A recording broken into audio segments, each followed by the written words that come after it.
Aam Aadmi party Rajya Sabha MP Swathi Maliwal పై దాడి ఘటన జాతీయ రాజకీయాల్లో హాట్ టాపిక్ గా మారింది. ఢిల్లీ సీఎం అరవింద్ కేజ్రీవాల్ నివాసంలో ఆయన సమక్షంలోనే స్వాతి మాలివాల్ పై దాడి జరగడం సంచలనం సృష్టిస్తోంది.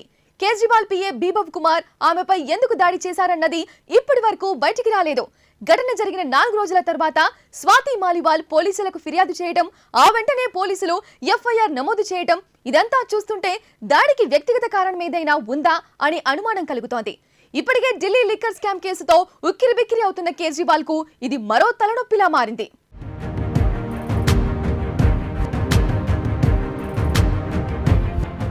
ఢిల్లీ లిక్కర్ స్కామ్ లో తిహార్ జైల్లో ఉన్న కేజ్రీవాల్ ఇటీవలే బెయిల్పై బయటకు వచ్చారు. ఈ క్రమంలో ఆయనను కలిసేందుకు స్వాతి మాలివాల్ కేజ్రీవాల్ నివాసానికి వెళ్లారు. డ్రాయింగ్ రూమ్ లో వేచి చూస్తున్న ఆమెపై కేజ్రీవాల్ పిఏ బీబవ్ కుమార్ ఒక్కసారిగా దాడికి తెగబడ్డాడన్నది స్వాతి ఆరోపణ. తనను బండబూతులు తిడుతూ చెంపపై కొట్టడంతో పాటు ఛాతిపై పిడుగుతులు గుద్దాడని, అంతటితో ఆగకుండా తనను కింద పడేసి పొత్తి కడుపులో తన్నినాడని పోలీసులకు స్వాతి మాలివాల్ కంప్లైంట్ చేశారు. ఈ నెల 13న ఈ ఘటన జరగగా స్వాతి మాలివాల్ 16వ తేదీ వరకు ఫిర్యాదు చేయకపోవడం అనుమానాలకు తావిస్తోంది.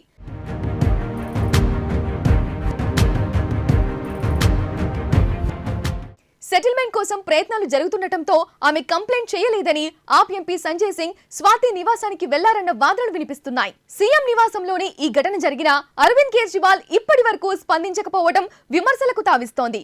గురువారం ఎస్పీ చీఫ్ అఖిలేష్ యాదవ్ తో కలిసి ప్రెస్ మీట్ లో పాల్గొన్న కేజ్రీవాల్ ను రిపోర్టర్లు ఈ అంశం గురించి ప్రశ్నించారు. అయితే కేజ్రీవాల్ సమాధానం చెప్పేందుకు నిరాకరించారు.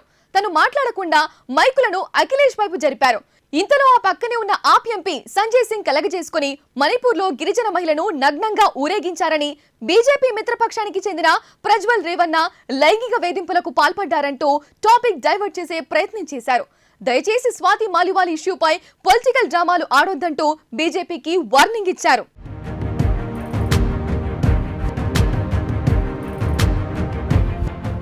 అటు ఆప్ ఎంపీ స్వాతి మాలివాల్ పై దాడి నేపథ్యంలో తాజాగా ఆన్లైన్ లో ఓ వీడియో చక్కర్లు కొడుతోంది. అది ఢిల్లీ సీఎం అరవింద్ కేజ్రీవాల్ ఇంటిలోనిదని జాతీయ మీడియా కథనాలు పేర్కొన్నాయి. అందులో భద్రతా సిబ్బందితో మాలివాల్ వాదిస్తున్నట్లు కనిపిస్తోంది. ఈ వీడియోపై తాజాగా ఆమె ఎక్స్ వేదికగా స్పందించారు. ప్రతిసారిలాగే ఈసారి కూడా ఈ రాజకీయ హిట్ మ్యాన్ తనను తాను రక్షించుకోవడానికి ప్రయత్నాలు ప్రారంభించారన్నారు. అసలు విషయం లేకుండా పోస్టులు, వీడియోలను ప్రచారం చేయడం ద్వారా ఈ నేరం నుంచి తనను తాను రక్షించుకోవచ్చని భావిస్తున్నారని ఆరోపించారు. ఒకరిని కొడుతున్న వీడియో ఎవరు తీస్తారని స్వాతి మాలివాల్ ప్రశ్నించారు. ఆ ఇంటి సీసీటీవీ దృశ్యాలను తనిఖీ చేస్తే నిజం వెలుగులోకి వస్తుందన్నారు. నువ్వు ఇంకా ఎంతకైనా దిగజారిపో, పైనుంచి దేవుడు అన్ని చూస్తున్నాడు, ఒకరోజు అన్ని విషయాలు ఈ ప్రపంచం ముందుకు వస్తాయి అని స్వాతి మాలివాల్ పోస్ట్ చేశారు. అయితే ఇక్కడ హిట్ మ్యాన్ అని ఆమె ఎవరిని ప్రస్తావించారో తెలియాల్సి ఉంది.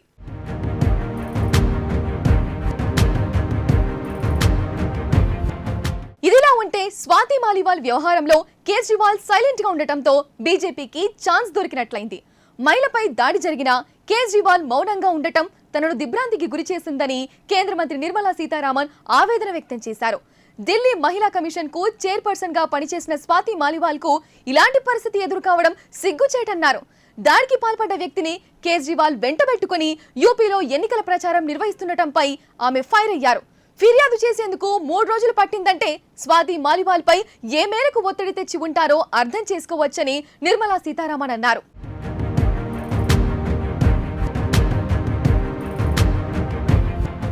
దాడికి సంబంధించి స్వాతి మాలివాల్ ఇచ్చిన కంప్లైంట్ ఆధారంగా ఢిల్లీ పోలీసులు బీబవ్ కుమార్ పై పలు సెక్షన్ల కింద కేసు నమోదు చేశారు. మహిళపై దాడి, నేరపూరిత బెదిరింపు, అసభ్య పదజాలం వినియోగించడం తదితర అభియోగాలు మోపారు.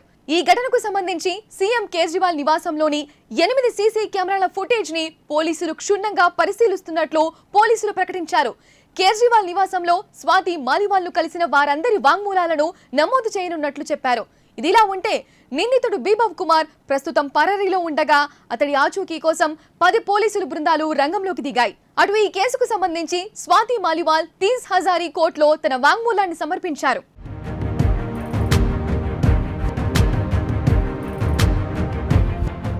మరోవైపు ఆమ్ ఆద్మీ పార్టీలో ఇవన్నీ చాలా కామన్ అంటూ ఆ పార్టీ మాజీ నాయకురాలు షాజియా ఇల్మీ సంచలన ఆరోపణలు చేశారు. గతంలో తనకు ఇలాంటి అనుభవాలు ఎదురైనట్లు చెప్పారు. కేజ్రీవాల్ చెప్పింది చేయడమే బీబవ్ పని అని, అక్కడ కొట్టడం మామూలేనని బాంబు పేల్చారు. ప్రశాంత్ కుమార్, యోగేంద్ర యాదవ్ లాంటి వాళ్లను గతంలో బౌన్సర్లతో గెంటేశారని, ఈసారి ఓ మహిళ విషయంలో హద్దులు దాటారని మండిపడ్డారు.